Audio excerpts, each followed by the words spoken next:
আসসালামু আলাইকুম রহমতুল্লাহ। দুনিয়া আপনাকে এমনভাবে নিজেকে দেখায় যে আপনি মনে করিতেছেন সে চিরকাল আপনার সাথে থাকবে, কিন্তু তা নয়। দুনিয়া সর্বদাই আপনার নিকট থেকে দূরে পলায়ন করতেছে, আস্তে আস্তে সরে পড়ছে।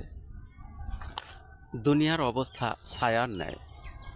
ছায়াকে প্রথম দৃষ্টিতে স্থির বলে মনে হয়, কিন্তু প্রতি পলকে ইহা দূরে সরে পড়ছে। আপনি জানেন আপনার পরমায়ু তদ্রূপ, সর্বদা আপনার হইতে পলায়ন করছে এবং আপনাকে দূরে সরাইয়া দিচ্ছে। এটাই পৃথিবী, এটাই দুনিয়া। অথচ আপনি এ ব্যাপারে খুবই বেখবর। ধন্যবাদ।